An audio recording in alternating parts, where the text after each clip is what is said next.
And thanks for inviting me to speak, and it's really a pleasure to be here and to talk to you about something that is probably not a common topic in these meetings, but I'm going to talk about urban planning, civic engagements, public meetings, things of that nature. And specifically this issue of designing spaces for civic learning. That's the title of my talk tonight, and I want to get at this sort of problematic of how do we design spaces essentially for democracy? What are the sorts of ways that we can intervene in these spaces? So Rachel mentioned, I just wanted to quickly give you a sense of my background. I actually was trained as a humanist. My PhD is in media studies, and I was initially interested in issues of urbanism and media and kind of intersections of the two on a historical level. So I looked back at mobile media when I believe it started with the Kodak Brownie camera in the 1890s. And so looking at mobility and looking at looking at the city in ways from that historical perspective, but then sort of leading up to where we are now and what the sort of possibilities of location awareness is in a sort of a very large context. So Net Locality, my most recent book, is looking at specifically location aware media and thinking about location as not just mobility, but also how location factors into the way that people use even desktop computers. So that's just but mostly what I want to talk about are these two projects, and one called Participatory Chinatown, which was mentioned, and the other one, Community Planet. Again, the most recent one is called Community Planet. So these are the two projects that I've been working at in the Engagement Game Lab is sort of the umbrella that I operate under, but again, these projects have sort of similar goals in mind, which is beginning to look at the democratic processes in a sort of public sector form, and ways in which technologies can actually assist those processes. What's really interesting about this context is that the threshold for success is so low because technology is often not used at all. And so, adding anything of any sort of interest or interaction online becomes somewhat radical. And so I'll talk about that. And I think it's something worthy of talking about, which is the context of design and expectations of success within the context that you're working in. So first, this issue of civic engagement. So just broadly speaking, the goal of this work is to increase civic engagement. And one definition of civic engagement, and there are many, is any activity, individual or collective, devoted to influencing the collective life of the polity. So incredibly broad, and we can probably think of everything as civic engagement in that sense. But, and I'm particularly interested in a specific kind of civic engagement. So we can talk about practical and dispositional civic engagement. So practical being things like voter turnout. That's usually an indicator of civic engagement and increases in civic engagement, is looking at voter turnout rates. Or, as we know from Putnam's work, membership in groups. So one of the things that Putnam mentions in his book Bowling Alone that some of you might be familiar with is that an indicator of a decrease in civic engagement is the fact that we don't belong to groups anymore. We're not members of the Rotary Club as much as we used to. We're not bowling in leagues, as he famously says. We're bowling alone. So we're still bowling. We're still participating, but we're not bowling in leagues. We're not in any sort of organization, any sort of civic organization to do those sorts of activities. So that's one, that's the practical aspect. The dispositional aspect are things like social trust. The other things, community efficacy. So community efficacy to me is a big deal. So let me talk about both of those things. Social trust on one hand. How do we trust the organizations and the people that we're interacting with? So on a local neighborhood level, for instance, how do we trust, what's the level of trust that we have in our neighbors? What's the level of trust that we have in the institutions that we interact with, meaning local government, local officials, maybe even businesses? What's the trust that we have, and how is that trust communicated? So that's one dispositional factor, and the other is community efficacy. So to what extent do I, as a member of a community, feel that I have power to act within my community? So different than individual efficacy, which is how much power do I have as an individual, community efficacy is how much power do I have in a community as a group. And I think, to me, that's the goal of a lot of this work. The goal for me is to create a context where we can increase community efficacy. So if the idea here is that we want to build strong communities are, one definition of a strong community is a community that has that has a significant amount of efficacy, and that it as a collective believes that if it takes action, it can make a difference. So sometimes you might say, well, that's just impossible because communities can't make a difference, and there's certainly a clear path to cynicism, but overriding some of that clear path to cynicism is part of what I'm trying to get at. So I'm particularly interested in this idea of civic learning. So this is how I feel like we can get to civic engagement. So we talk a lot about, specifically when we're talking about online interaction or engagement, is actually we talk about participation, so participatory culture. What it means to participate online, for instance. So clicking here to participate in a to participate in a survey or to sign a petition, or there's all sorts of ways that we can vote in online arenas.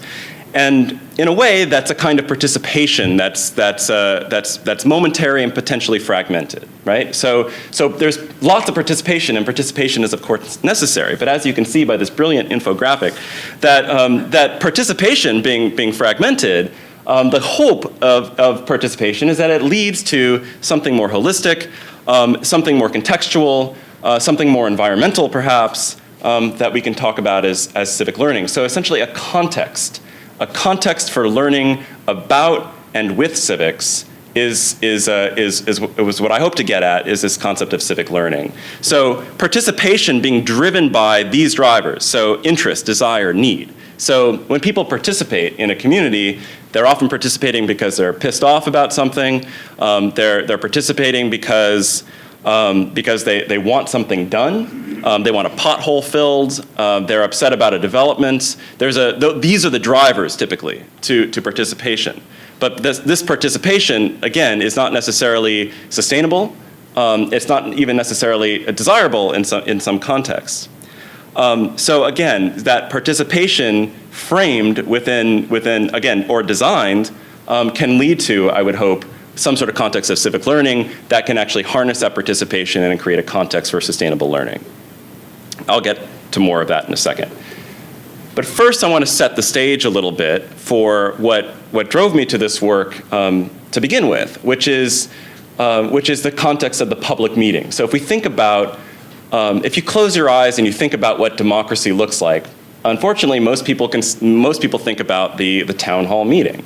And being in New England, in a way, we gave birth to the town hall meeting. We gave birth to a particular process of democratic deliberation, and it's a democratic process that's interesting, that works somewhat well, but is not necessarily the ideal design for the best outcomes in a democratic process. So, a public meeting often looks like this, and so it's someone talking at a group of people. I don't think anybody in this room would say we're experiencing a democratic process here. And so the question is, how do you take that, if this is the side of democracy, if this sort of design of a space is the design of democracy, how can we make that a bit more participatory in a meaningful way? So let me give you some statistics. So this is a survey done with US municipal officials. And so while nearly all value public engagement, this is so planners, government officials, policymakers, 81% agreed that processes typically attracted same residents who complained or promoted favorite ideas. So these are the people that are running the processes that I'm talking about. 68% agree that cities would make more engagement efforts and be more effective if citizens participated more constructively. So this is interesting too. So the people that are facilitating these democratic processes say that in fact that cities would be in a better place if more engagement efforts were made, but in a way, the people that are running and designing these processes are hamstrung by a number of things that we can talk about, that they can't actually go beyond the traditional town hall meeting for all sorts of reasons, for issues of reporting, for issues of transparency, fears of transparency, I should say, all sorts of things that sort of interrupt what the particular planner or municipal leader is trying to accomplish through the act of public engagement. So I think this says it all. Residents doubt impacts of their participation. One resident says, "Forget my question, never mind, I wouldn't believe the answer anyway." And so this is just really telling of one of the problems we have. This is the social trust issue that I'm talking about. So if the context that we're beginning from is this lack of trust, then how do we get to that next level of engagement or learning that requires sort of, again, breaking down those trust issues to begin with? So one of the ways that I started thinking about this was, so deliberation, we can understand deliberation as being an important part of this process, but how do we augment deliberation through using technologies that allow for the affordances of deliberation, sort of harnessing the affordances of technology to create the context that we want. So simply augmenting deliberation. And the first way that, this is actually an image of the Hub 2 project that we did. This project was done in Alston, and it was around Harvard's initial, not initial, but the first sort of public benefit that Harvard was going to give to the Alston community as part of its campus expansion in Alston was a park that was, it was called Library Park, and it was behind the Alston Honan Library there on, what is that, Harvard Street? I think it's Harvard Street. So it was that park, and it was right behind a library, and so we were brought in as part of this project that was supported by the BRA at the time, the Boston Redevelopment Authority. We were brought in to again, augment deliberation. So, we came to them and said, you know what, it would be really great if we actually brought, in this case, we were using Second Life.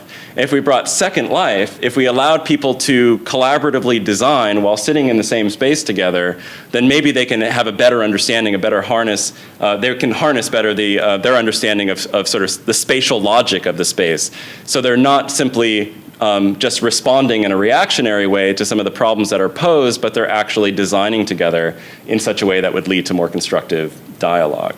And so we did this. I'm not going to talk too much about this project, but it was just to see it as a beginning experiment in doing what we called augmenting deliberation, which was using the space and having people co-occupy the virtual space of Second Life and the physical space, and allowing dialogue to flow back and forth between those spaces as a way of making more sort of productive community meetings. All right, so a few things. So one of the approach to this has been to the approach that we began taking in the Hub 2 project back in 2007 was to use Second Life and kind of put on sort of modest game dynamics into Second Life. So Second Life is not a game, but you can kind of add gamey things onto Second Life to make it a bit more engaging, and that's what we did. And we did it in a very analog way. In fact, we gave people character descriptions on pieces of paper, and they walked their avatars through Second Life to solve problems. And we began to sort of explore this idea of applying gaming and game dynamics to this meeting. So augmenting deliberation not simply by virtual cohabitation, but through the possibilities of game dynamics. So again, this is all to point out that this is not a new concept. This is Clark Apt, in fact, in 1967, started creating in the U.S. HUD Model Cities program, started creating games, analog games, board games, card games, specifically to engage the public. And in fact, this was in his book Serious Games, published in 1970, he talked about these game projects. So one of the first use of serious games, in fact, in this particular, that is used pretty widely right now. Trade-off being a great example, which was neighborhood role play. So we got people in a meeting, had people role play they took different perspectives of the resident or the town planner, and they sort of debated with each other in the physical space of the room. So in a way, we were building off of what Clark App did, and some of these early games with the U.S. HUD Model City program in the '60s, and thinking how can adding the sort of the virtual element, the digital game, how can that change the sort of physical environment in a way that's actually more productive than what was possible with analog games? Please feel free to interrupt me if you have anything to say. So let me talk about some of the case studies. So the first case study I want to talk about is the participatory Chinatown project. So this project was actually, completed in 2010. And this project was in Boston's Chinatown, and basically we took the same model as the Hub 2 project, but we instead of using Second Life, we built a game from scratch because we wanted to really play more with the game dynamics that Second Life wasn't able to give us. This game, and this is important, this game was part of a large collaboration between MAPC, which is the Metropolitan Area Planning Commission, ACDC, which is a rock band, ACDC is the Asian Community Development Corporation, Emerson College, where I am, and the MacArthur Foundation, which funded it.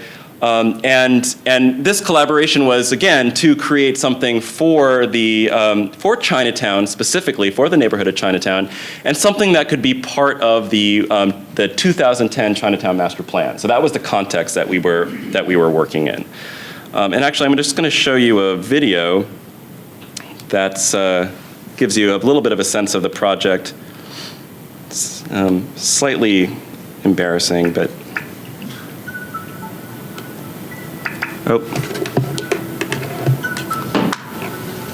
ignore what I say, because I'll say it better in a second. This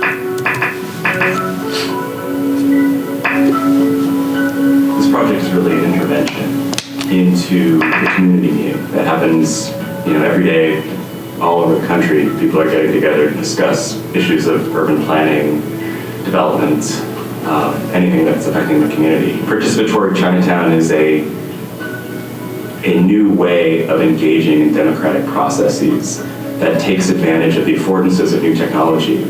The town hall meeting is a technology that's 300 years old, and it's been pretty effective, but there's room for innovation. And what we've done here, I think, is we've innovated the town hall meeting by bringing in gaming, by bringing in social networking. I think we can change the way that decisions are made, and that not only decisions are made, but the way that groups get together, collaborate, work together, form political alliances, and do the dirty work of democracy. We're all in the same physical space. Okay, so what we do is we go and explore and try to find these cards. I've already gotten a few of them. And we read all the things that your character has, and then you try to find cards or spaces. So this person's interested in finding good restaurants and clothes and stuff in their apartment and meeting people. So we're trying to find places that can do that. You see so many people turning to games. The White House is turning to games. You see different calls for educational games that can help. And I think people are starting to realize that games get people out talking to each other. They form discourse communities with each other. They're talking and they're creating things that you don't get with a lot of other mediums. He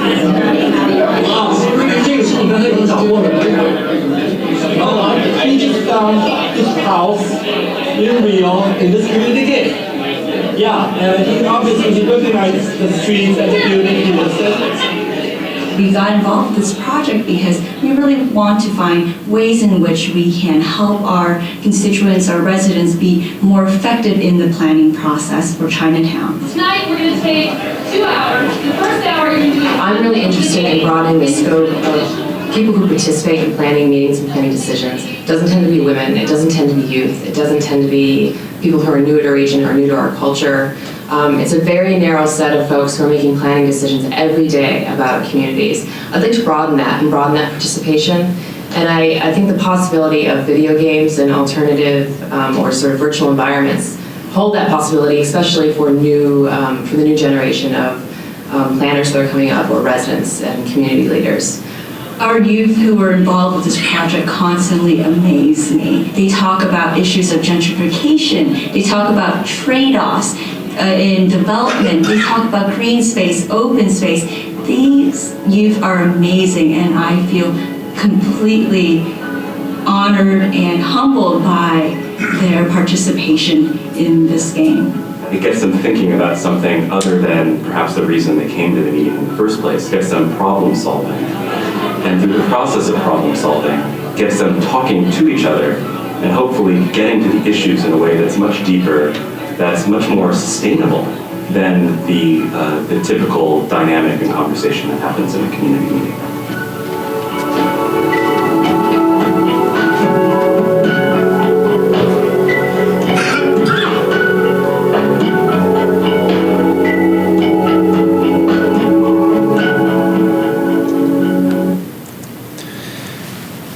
So that video, I think, is good because it gives you a sense of that room, and I think that's what I want to talk about is what happens in that room and the exchange in that room and the way that, I mean, if people have attended community meetings before, that didn't look like your typical community meeting, and for a lot of reasons, people were talking to each other. The way that it worked was that we had 5 tables that were spread out in a room. Each table had 10 people. We had 5 instances of the game running, so you had 10 people sharing a version of Chinatown. And those 10 people were competing with each other, and they were competing for resources in the game. So they played together for about an hour, trying to find things and making decisions for their characters. And then from that, then they were, once they sort of clocked in all their decisions, then they were told what they got. And then they were competing against people in the room. So they would say, well, this person got it, this character got it, you didn't get it. This was Section 8 housing, you didn't qualify, or this was Section 8 housing, it was competitive and somebody else got it, or whatever it might be. But that created this sorts of interactions in the room. So we spread from the interactions at the table. Within the game, where people were interacting with each other in the game, often interacting with an avatar that was the person sitting across to them that they didn't know it at the time, and then moving from that to the kinds of conversations that happened at that table was really the goal of what we were trying to do, and it created a phenomenal kind of dialogue, which I'll talk about in a bit. But let me talk about the context a little bit to give you some sense. This is Chinatown, 46-acre neighborhood in Boston. This is updating its master plan, which it does every 10 years or so, and it's a challenging context. I mean, there's a lot going on in Chinatown, including gentrification, including the struggles over the identity of Chinatown, and then, of course, it's very ethnically and socioeconomically diverse. So it's an interesting neighborhood to be doing this sort of thing, and that played out a lot in what we found in the game. So. Certainly, the internet broadens access, and this was an important part of this. This was primarily a face-to-face design, but people did play it online in a single-player version. And I'm not going to talk too much about that, but it broadened the access of the game. But the game was actually designed in multiple stages, designed for that face-to-face meeting. But the challenge, again, was to design a multilingual. It was in 2 languages. It was in Mandarin and English. The challenge was to design a multilingual system that can get people talking to each other across languages, across socioeconomic divides, in the same room, in a way that they don't typically engage with each other. So that's the small challenge that we took on. The other issue, our design process, is it was designed with and not for a community. So we had the youth involved in this community was actually central to its success. We had 18 youth from A Voice, which was a Asian youth organization that works in Chinatown. We had 18 youth that came onto the project early on that were central to the work we did. The characters were developed by the youth actually going out and interviewing residents to determine the types of characters. So the youth went out and did a bunch of interviews. They came back, and then we crafted the avatars based on a kind of composite of the interviews that the youth did. They went out and they did all the photographs that we then used to create the 3D environment. And then they helped with the construction of the game dynamics. So we brought them in every level of the design process, which I think was really important, because not only did they assist in making it a better game, but they also created from that, by engaging youth early on. The amazing thing about youth is that they're incredibly well connected. And so what the youth did by bringing them on really early was connect to their social networks, their families, their extended families, and a lot of people that participated in this came from the invested group of core youth that we had. And you're going to see this as this theme actually replays in the Community Planet project. So here's a little bit about gameplay. You got a little bit of a sense of it, I think, from the video, but you selected a character and a quest. So you had to select a character. Each character was on a different quest. There are 3 different kinds of quests. You're either looking for a job, a place to live, or a place to socialize. And so that's what you did at the very beginning. You discovered local opportunities, so you wandered through the environment and you found essentially these coins that were sort of floating in the sky that gave you some information about a job, a place to live, or a place to socialize, and that became a card that you then had for your later decision-making process. And then the goal was to make the best decision as your character. And what was interesting about this as a sort of social experiment is that we brought people into a community meeting where, again, I talked about the drivers of participation. Why do people come to community meetings? Because they have a bone to pick, typically. And so we brought people into a community meeting with bones to pick. And we said, you can't pick that bone until you solve a problem for your character. And so the first hour of this 2-hour meeting was a meeting that was devoted specifically to people role-playing and playing their character. And they had, basically, when they came in, and they had 2 name tags. They had a name tag of their character and a name tag of their actual name. And then halfway through the meeting, when we got to the second part 2, they were able to take off their character's name tag and they were able to be themselves. So that, again, that was the sleight of hand that we were attempting here. So this is what some of the characters, I won't go into them, but we had character descriptions. Again, each one was on a different quest, and you had a bio about the character, so you were able to make a decision for that person. The game looked like this, and you had that little exclamation point was a comment that somebody left in the environment. So they can, if they wanted to comment on a store or a particular corner, they were able to drop these little things in the environment and then write a little comment, and then other people were able to see them. But mostly, these are the cards here that you would get, and you see them displayed up on top. And what you got a card, but as you see there, you didn't necessarily get all the information about that card. So a card had 4 different categories here. You see the housing card over on the left. You've got price, bedrooms, green space, and condition. Sometimes you would get a card because you read something in the newspaper, but you didn't have all the information. You had to talk to somebody to get the rest of the information about it. So there's all sorts of ways that you were collecting information about what your options were. And then you ran into people in the neighborhood. Here's an example. And sometimes people had things for you, had resources, like they would give you a card, and that's really what you wanted. But sometimes, if they didn't have a resource for you, they would just talk to you, and they were really nice. Like this was modeled off of actual people, of course, in Chinatown. That you run into people, they give you useful advice. And so this person here just gives a little fact about Chinatown. So part of the process was, you're playing the game, but you're also maybe learning a little something. So part 2 in the room was the conversation that happened. So once you made that decision, once you learned about the results of your decision, then it turned into small group conversations about did their character get what they deserved? Should their character have gotten something different? And we broadened the conversation away from, again, why they came to the meeting to why their character might have needed to come to the meeting, and then moving into section 3 or part 3, which is the personal decision making. And in this case, we allowed people to prioritize their own opinions about things and their own priorities. So we gave them the possibility, again, this is after they were able to rip off their name tag of their character and be themselves, and then walk through a 3D environment that was more like a tabula rasa. They would walk through a 3D environment where they could sort of project onto the future of what Chinatown could be, and that was the second piece of the game.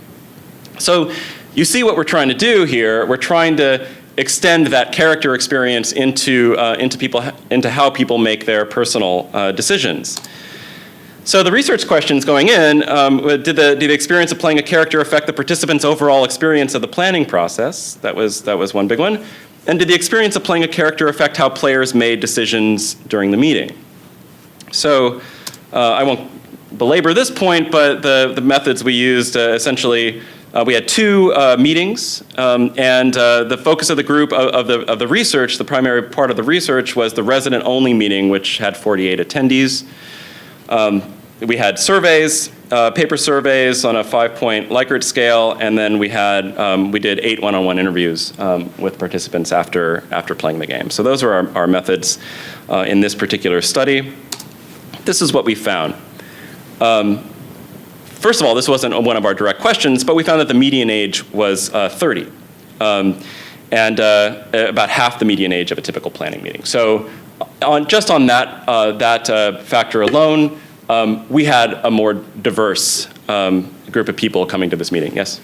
I was wondering if you, at some point in this, you put Chinatown in the context of the city itself, a larger context. In this game, no. I mean, so in the second part of the game,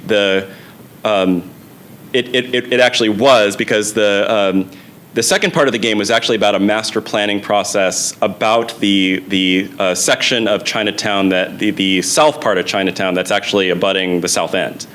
And so and it's kind of industrial at this point. So it's like right over the pike. It's that area of Chinatown. And so in the second part of the game, they had to make a lot of, on their cards, they had the trade-off. So it said, if this is a priority, so for instance, if single-family residences is a priority for you, here would be the trade-offs that you would have to, that would have to come from having single-family. It would be impossible. But that was one thing. If green space is a priority to you, the trade-off would be higher buildings, right? So because if a developer is going to invest in green space, they're going to have to develop higher buildings in order to pay for that green space, essentially.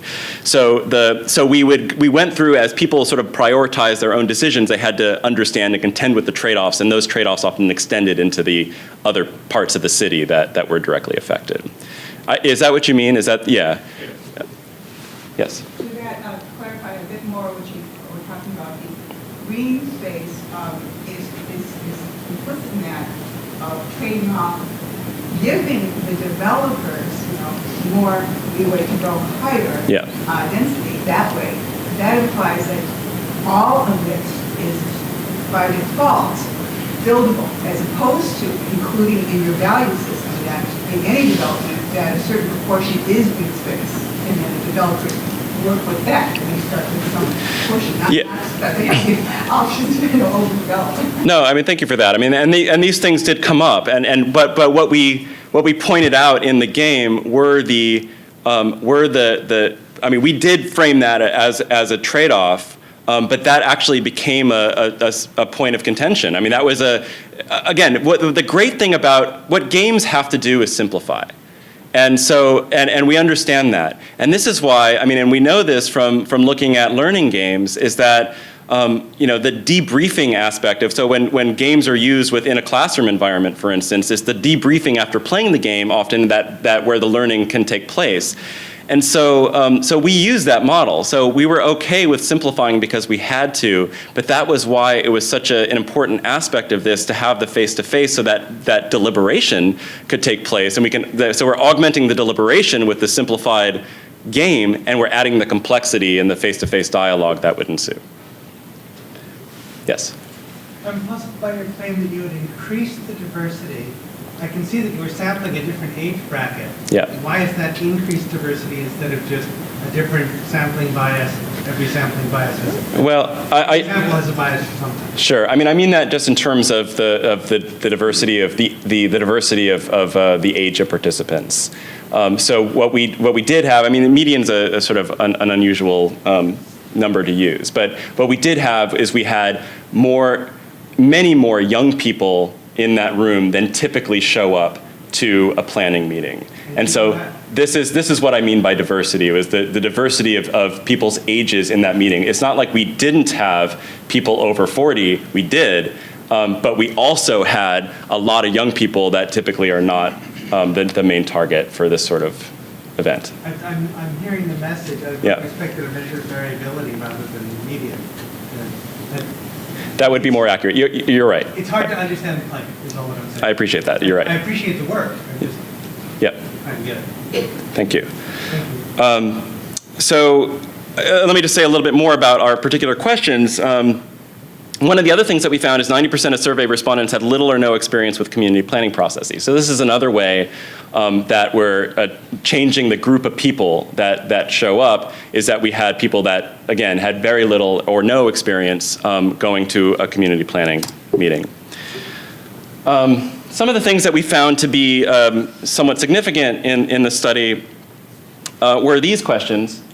So I thought about my character when I picked my first choice, housing, employment, or social space card.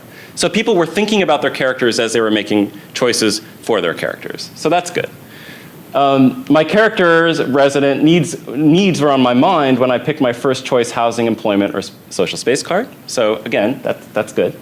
And right now, I could tell you a lot about my character's residence, life, and struggles. So what we did find is that people did learn from their character, and they used their character's story to inform the decisions that they had to make for their character. So in that very small sense, that was something interesting. So here, a quote: "I consider Chinatown a community I'm familiar with, but I've never thought of it from the perspective of an elder. It's nothing I've really considered. I thought that was really interesting, just for my character to find seniors to associate with and have a community with so she wouldn't have to live alone."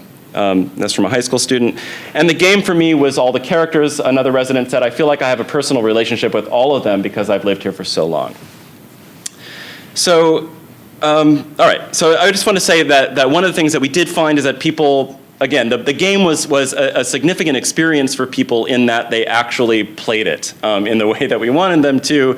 But here's where it didn't work so well, which was the sort of loftier goal, which was that transfer to personal decisions. How well were we able to move from part 1 to part 3 in a way that was significant? I'll start with this quote on the bottom here, which, again, I love, is that this one of the participants said, "I understand what you're trying to do, but," so there's a great example of, I know what you're doing with this game. I know that you're trying to design me into you're trying to engineer my decision-making processes. And I think that's really interesting, in that people were, or was one person is representative, perhaps, of a larger sentiment, is that people really did understand that the relationship between character role play and the personal decisions wasn't a clear one-to-one. It's not like they left that meeting saying, well, now my eyes are open, and now I can make better decisions in a more civically minded way. That didn't happen. So for instance, I thought about my character when ranking the value cards to show my own top 3 priorities for Chinatown. So that wasn't significant. I considered the conversation about all the characters' needs during the second part of the game, even though I was playing as myself. So again, that didn't quite succeed. So here's a couple of sort of challenges or conclusions in this. There is no immediate correlation between role play and personal decisions, or we didn't find it in this particular game. Immediate translation of the emotional experience into a rational conclusion was too difficult and ambitious, I think, for what this thing could actually do. And so the way that we understood this was that it was difficult to stretch the game beyond the magic circle. So again, if the magic circle was the place of play, people understood very clearly where the place of play ended and where the place of sort of community or personal decision making began. And the way I understand this is that there's a different set of rules. that applies in decision making. So you can make decisions for your character, but it doesn't mean that you're going to apply your personal moral value structure to those characters as you make decisions. So things like peer pressure versus points and quests, there are very different sort of dynamics or pressures that are involved in making these decisions. So, but I think, and the silver lining here is that games like this can reframe the processes by which people make decisions. So what's interesting to me is that the way that people framed the problem itself might change. So why we might not be able to expect a clear transition from part 1 of the game to part 3 of the game, where now all of a sudden they're thinking differently because they had this experience as a character. But that the way in which they frame that problem and the possibilities that problem actually can have for their community changes. And hopefully changes the context for the decision, if not the decision itself. So that's as I see this, and I want to get into that a little bit more after I talked about Community Planet, but as I see it, what games can do here, and what we kind of discovered in this experiment was that we can't quite change people's minds or a game in itself is not necessarily any more capable of changing people's minds as anything else, but it may be more capable of reframing questions and being able to extend the context of decision making. Yes. Looking at your measures, you didn't do anything to tell you whether the game had successfully changed people's minds. You asked people for self-report about what they were aware of in their decision-making process. Now, decades of research says that people are terrible at that. At self-reporting, is that what? Self-reporting. Yeah. Decades of research says that when people actually do change their minds, they don't know it. Right. So okay. To actually assess whether people had changed their minds, you would have to have used a completely different set of measures. You'd have to look before and after opinions. Well, okay, Which sure. probably wasn't what you wanted to do. It wasn't what we wanted to do. I mean, we wanted to, but in a way, this is about self-reporting because it's about going into this community process with an understanding where they are after a meeting is different than where they are before the meeting. So it's not an objective measure. It's actually how people understand the process. So I think self-reporting in this case was actually accurate to what we were trying to understand. Self-reporting will tell you how people assess themselves. It won't necessarily tell you how they're going to act, how they're going to interact with a group in the future. And there are a lot of things you want to measure here, and measuring them all is technically impossible. Yes, and I think that's yes. It's technically impossible, and especially for the limited nature of the study design that we had, which was only looking at that night. Like we didn't go back and talk to them 6 months later, which if we had the resources, that would have been wonderful to be able to do. I mean, this could have been a much better study. I agree with you. Some of the conclusions that you're drawing. That it didn't change people's decisions or change their decision-making processes aren't warranted by the evidence you collect. I would actually expect that changes happen because decision-making processes have been shown to be changed by all sorts of things that people don't realize are changing their decision-making processes. But you haven't really assessed that, so you shouldn't be drawing a conclusion one way or the other on whether the decision-making process has changed. Okay, I mean, I understand what you're saying. I mean, what my interest was going into this was, again, I mean, for me, I was very interested in self-reporting. And the reason why is because I feel like in the community context and what engagement actually looks like is not about, the goal of this was not actually to change people's minds. That wasn't the goal. Because the goal was to actually allow people to come to the best conclusions on their own, independent of whatever position whatever biases the game might have had. So it wasn't persuasive in and of itself. The point was to change the way that people came to decisions and conclusions, not necessarily to get from decision A to decision B because that's a better decision. But if we could get people to, so here's what we were looking at. was, I came to the meeting because I really don't like all these people trying to find parking spaces in my neighborhood. I came to the meeting with that. And when I left the meeting and I made decisions and I made my opinion known about issues, my issue was still parking, right? That's what we were talking about. Now, what would have been a wonderful outcome is that if someone said, I came to the meeting because I didn't like parking, but when I left, after playing a character who doesn't even have a car, and after understanding the possibilities of density in a city, that I changed my opinion and I ranked things differently. And now I actually think that wider sidewalks is more important than more parking. So that's what I mean. That's the kind of self-reporting that actually is relevant. But nobody's ever going to say that. Right. Because when they come to the meeting, dead on parking, and then leave with a broader perspective, they will also leave believing that they came to the meeting with that broader perspective. That's results of a lot of social and psychological research. Okay, I appreciate that, yeah.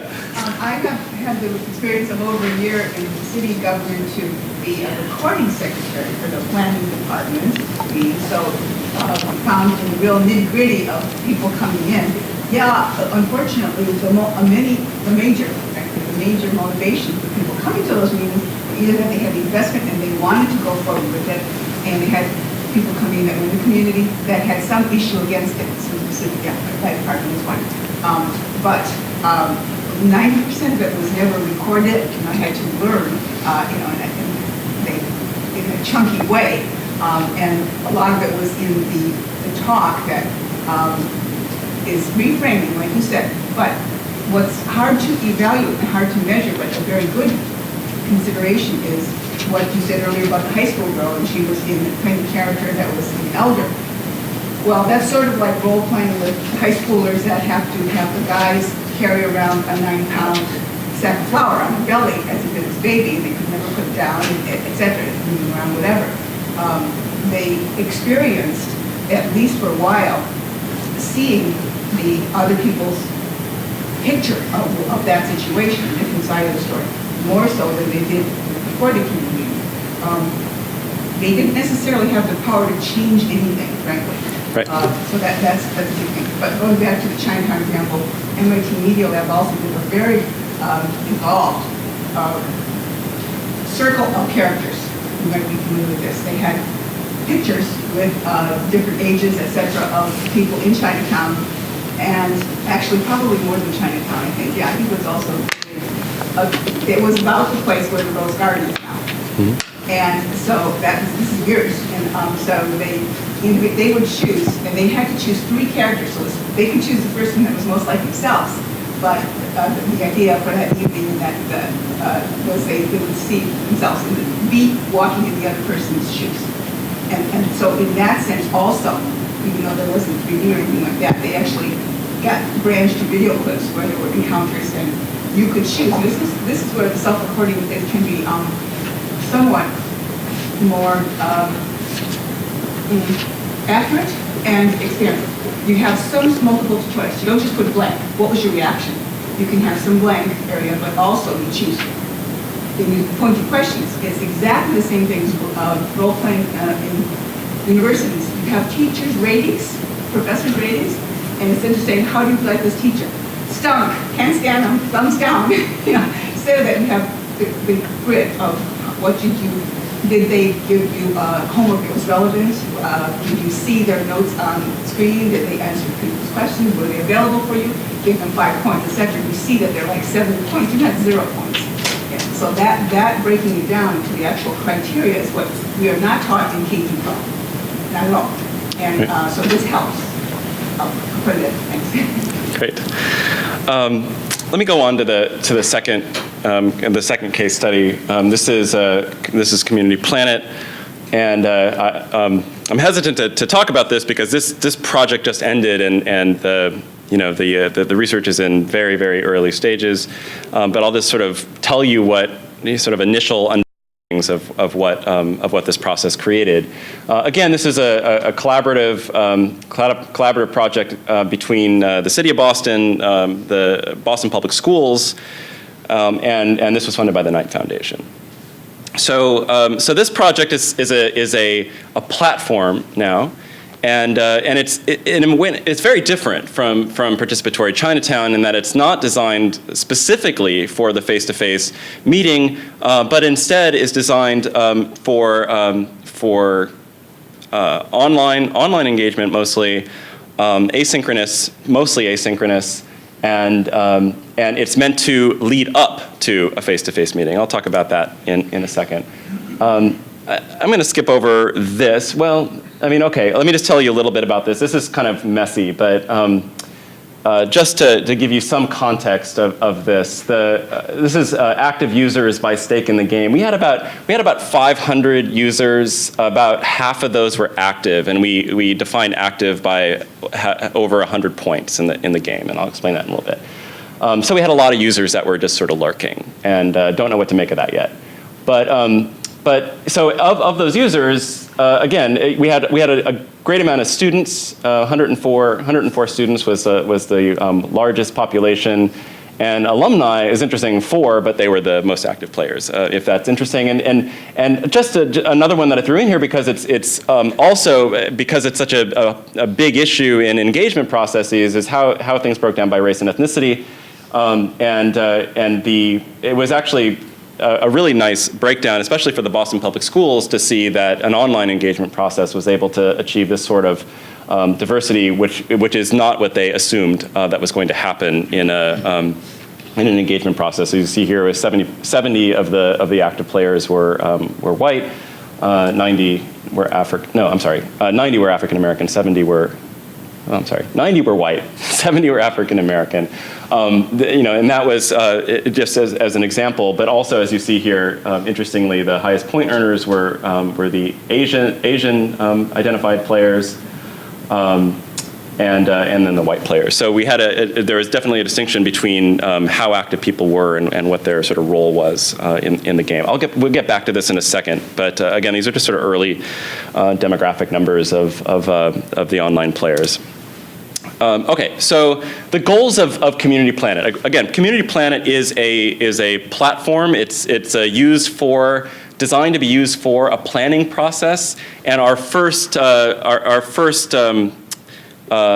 of test instance was with the Boston Public Schools. And the Boston Public Schools were doing a public engagement process around what they call the School Performance Index. And the School Performance Index is the Boston Public Schools way of doing, essentially measuring quality schools. And so what they wanted to do was they wanted to reach out to the public to understand how the public thinks about this index that they created. And I'll talk about that in a second. And so the goal was to engage stakeholders in the way that we define stakeholders within the system: parents, teachers, students, alumni, and administrators, in understanding what makes a quality school. So ways of understanding the process: we wanted to lower the barriers to participation. Again, one of the things that we didn't do in the Chinatown game was that we essentially required attendance at a meeting. One of the biggest problems with public participation is that you have to attend meetings, and so by lowering that barrier, by having an online process that's kind of fun and engaging, well, we're able to get more people involved in the process. Better listening was another goal here, where we wanted to create a context where people felt listened to mostly. So inviting the public into a conversation and communicating to them the presence of stakeholders I should say the presence of decision makers in that process was a big part of this. We wanted to combine competition and cooperation in an interesting way. We were interested in creating a civil conversation in the case of Boston Public Schools. If you know anything about what's been happening recently, it hasn't been civil. And so it's a really interesting context in which to operate, because the recent meetings in the Boston Public Schools have actually been incredibly contentious, to the point where the superintendent had to actually create rules of conduct at meetings because they got so bad. Mutual surveillance is something I'll talk about in a second. Is how youth and adults were on the system together, and how important that was for its success, and a kind of micro celebrity, which again I'll talk about in a second. How that micro celebrity moved from the process of being in the online game to the actual face-to-face town hall meeting that we had at the culmination of the game. So a little bit about the community plan, and I'll just bring it up. It's hard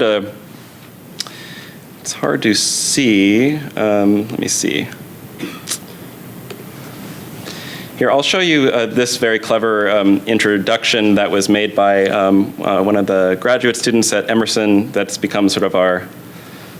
This is our sort of. Yeah, you'll see. Okay. Well, the next item on the agenda is vacant lot number 8934. Yes, lot 8934. My architectural legacy. Well, don't hold back. Let me hear your ideas for this space. Now, let's see. How about a high-rise? Now, that's something I wouldn't mind getting in on the ground floor with. I second that. Wouldn't we all? But I think there would be some conflict of interest with that idea, John. Well, what about a museum? Or a park? No high-rises, no museums, no parks. Good grief, we have plenty of these things in our town. I'll tell you what we need. A state-of-the-art parking lot. Or that or a landfill. If only there was a way to involve the community in this process. The community? That's preposterous. I don't see how that could ever work. Cindy, you're proposing that everyone take part in the planning process? Wait, if I'm hearing this correctly, you're suggesting we let the community plan it.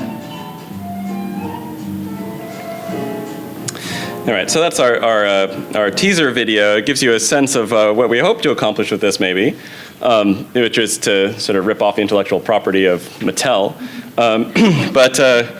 All right, so let me talk a little bit about what we found out, or I don't know about.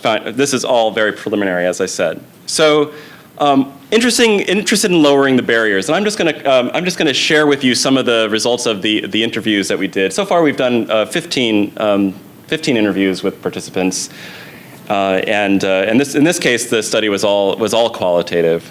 We didn't do any survey in this work at all. And we're also going through and analyzing the results of the game itself. Actually, what I was going to show you is the actual software. Let's see.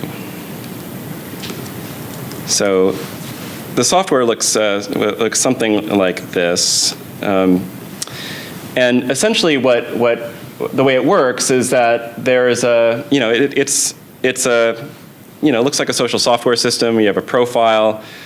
On your profile, on your profile, it tells you. I'll get to this in a second, but you earn points in this system, and you spend, and after you earn 100 points, you get a token, and you spend your tokens on values. So it's sort of standard value planning. And this is how I've spent my tokens. So that's what you're seeing here. And I've spent 37% of my tokens on family and community engagement. And this is the way that this was meant to be a sort of blueprint for the district as part of its planning process. And it gives a sense of an activity log. Every player has a stake, so I'm also a parent in the Boston Public Schools, so that's my stake in the system, and affiliated with there's my son's school, and other people that were affiliated with that school are listed there. So the way that the system works is that there are missions, and there are, in this case, we had seven missions. And each mission is timed. So the first mission was called the Path to Graduation and Beyond. It took place between September 15th and September 20th. At the beginning of that time, people are given us a description of what is going to happen during that mission, and then there are activities that you do as part of that mission. And those activities are, anything from, basically there are questions. There are multiple choice questions in some cases, and there are open-ended questions, or what we call empathy questions, where you have a character and you have to solve a problem for that character. There are map questions. There are all sorts of questions that are part of the activities, and you earn points for doing all of this within the system. once you answer the question, then you're given a visualization of how the community answered the question. So in this case here, this is the way that this is the response summary, and then below that you get people's responses, and you have the opportunity to reply and like and things like that. What you're looking at here is after the whole, what we call an instance, after the whole instance ended, so after all 7 missions were done, then we had the town hall meeting that I'll show you in a second. But then we also had, this is the Boston Public Schools response. So we had the ability for the school system to create an official response that went into the system that said, based on this question about proficiency, which is which of the following is the best criteria to measure a school's proficiency, this is how the school district responded to that particular activity.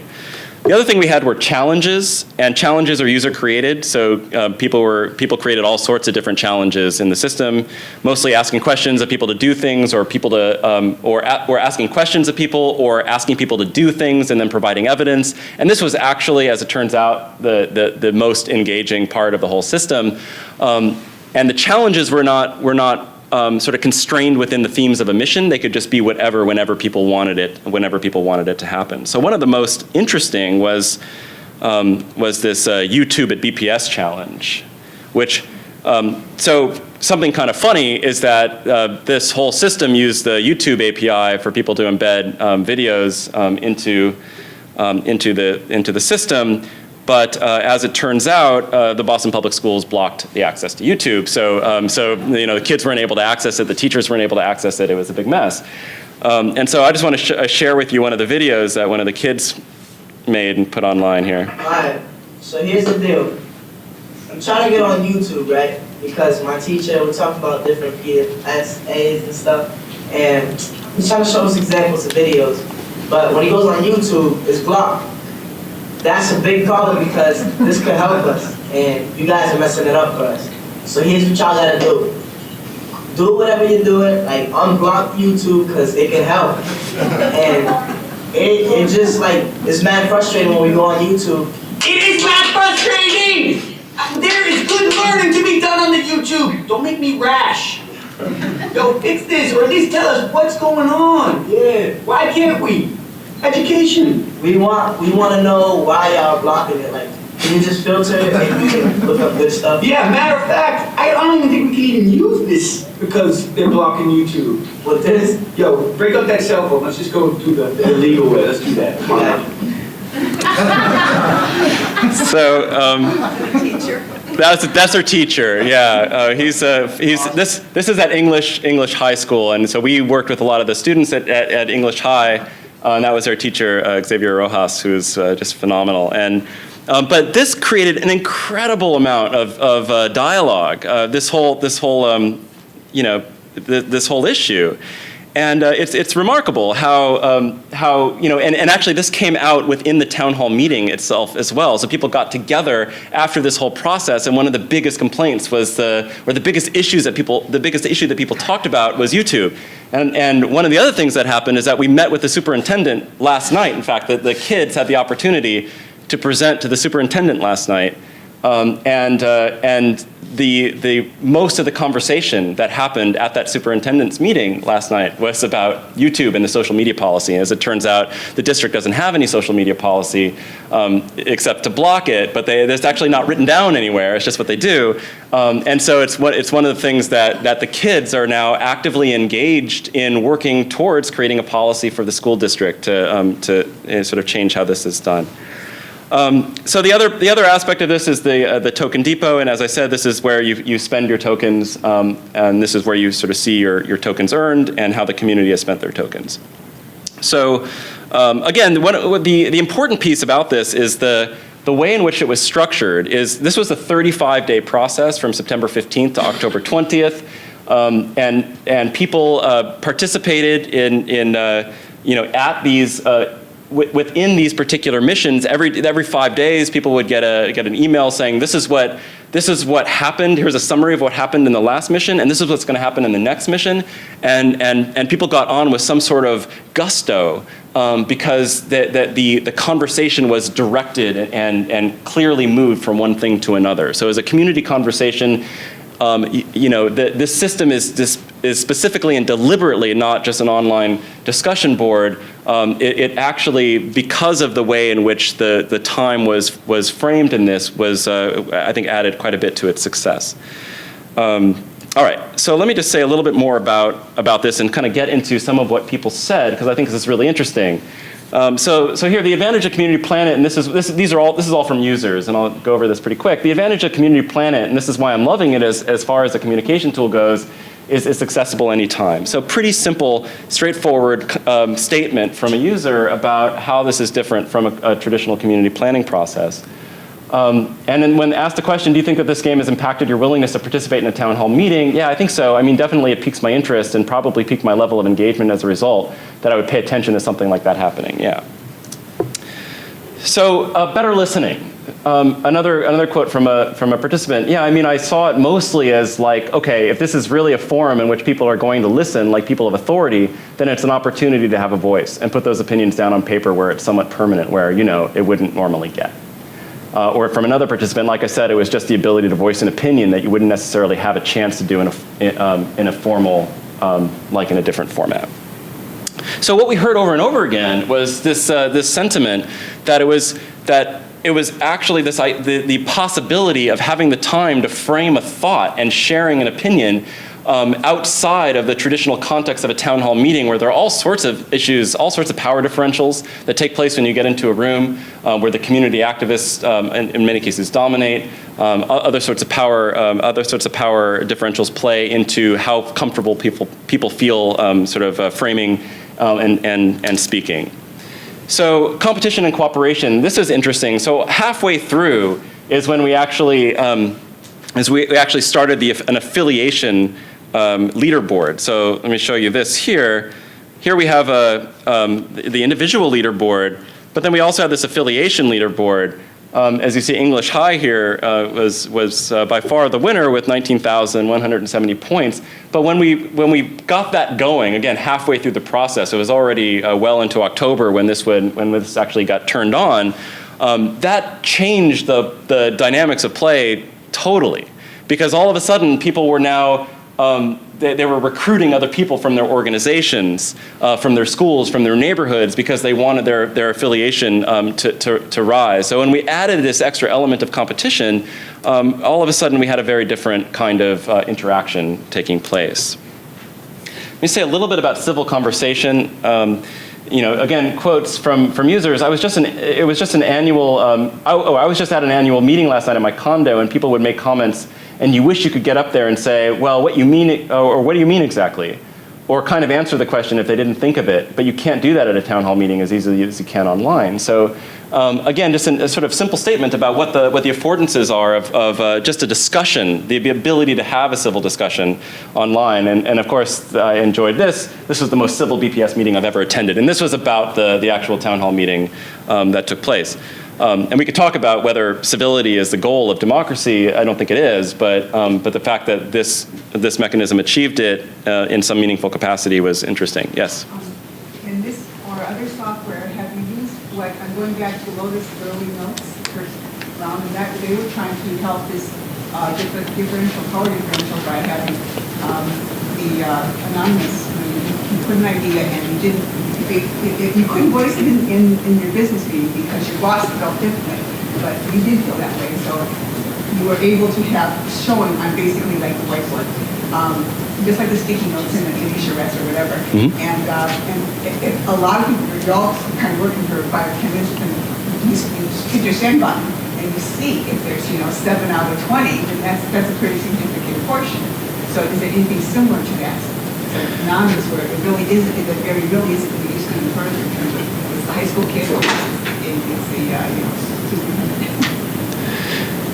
what you're talking about is a sort of live, kind of synchronous. It doesn't have to be, because okay. It can be answering or giving your idea about the question. It could be asynchronous. You get one petition, maybe 2 shots like before. Mm-hmm. They had one shot, and they say, now wait, you can't submit your second answer until you sort of see the first word, all the subjects, and then when you have your comment, maybe it's changed. We would have Yeah, I mean what the similarity is that when you answered a question in this, you had to do it without seeing, without knowing what other people said, and it wasn't until you did that that you were able then to look at what other people said, and then you can go back and change your comment if you wanted to. Change the original one, you could adjust to hopefully having heard a wider. No, we actually allowed you to go back and change the original comment. So you can submit a comment and then change it. No one did that, but that was a possibility. But the stronger point when they were doing the notes thing was for the even bad business enterprises that with a huge power, it cannot, just will not put in what you really think, what's really happening, and what really won't be solved by spending money this way, right. Unless you have some kind of anonymity.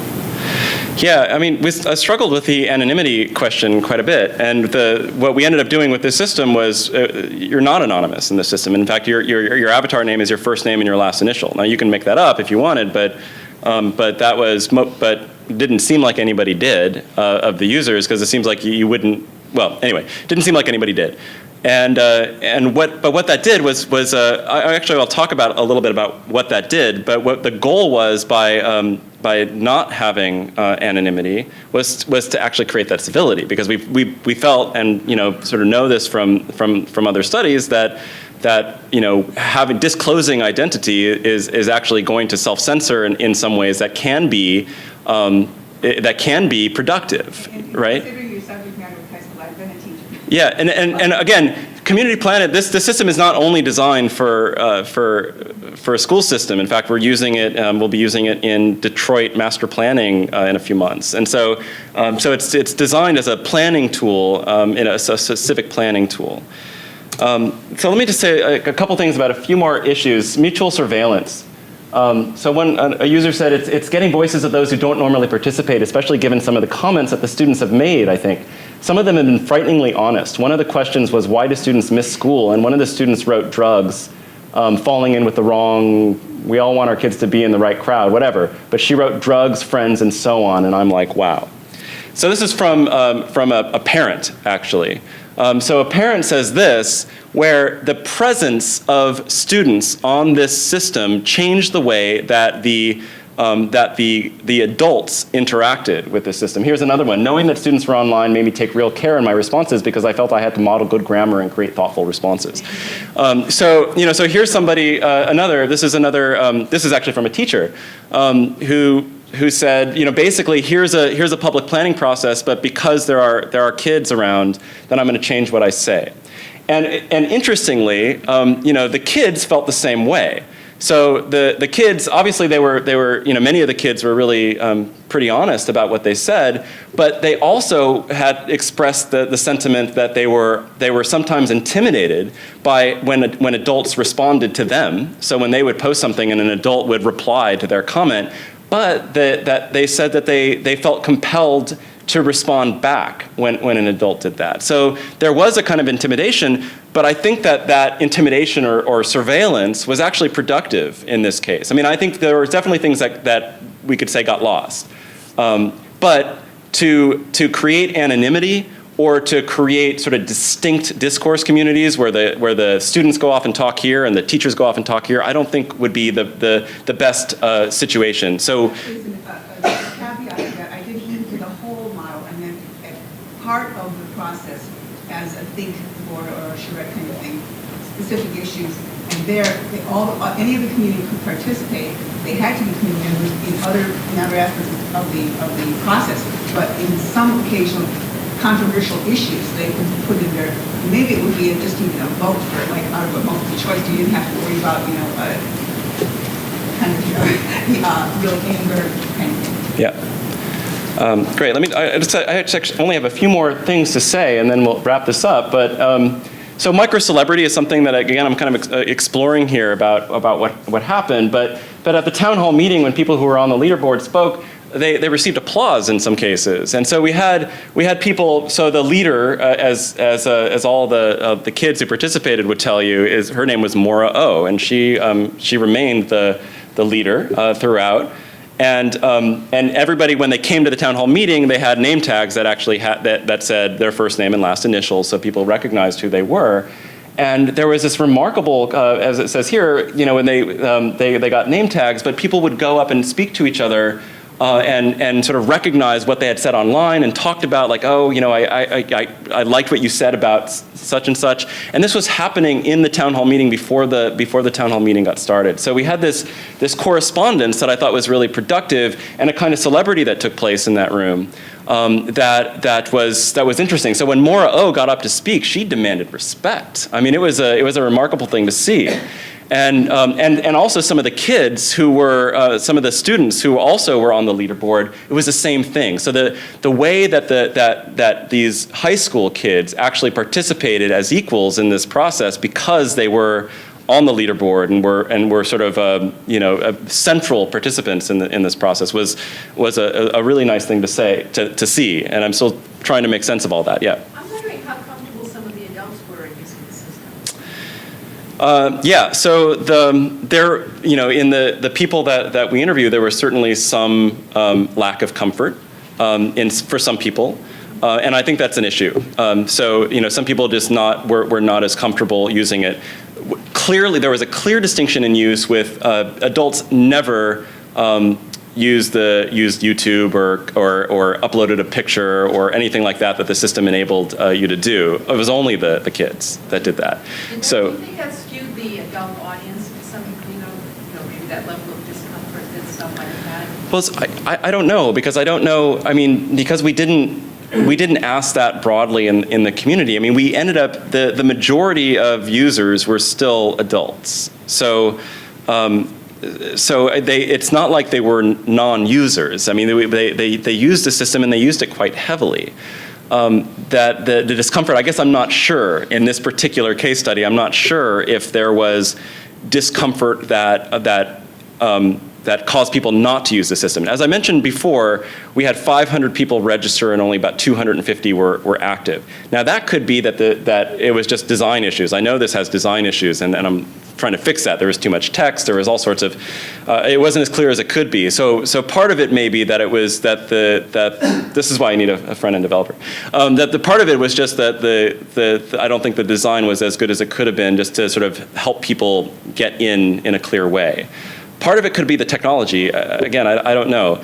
I know that there is a sense amongst the Boston public schools, and in fact any kind of government or organization that I've worked with, is that adults don't use computers. And so when we do this, I mean, when we talk about community planet, it's always like, oh, that'll be a great thing for the kids.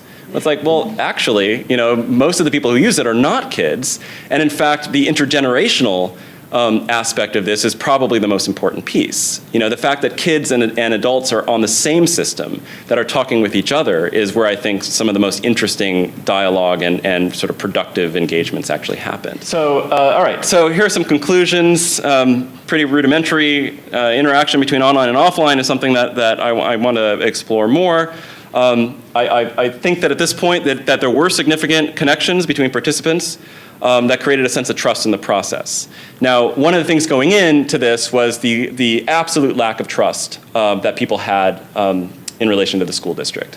So there's, what I heard many, many times before this process started, why should I bother? The school district won't do anything about what I say anyway. I mean, this goes back to that comment that I shared with you at the beginning.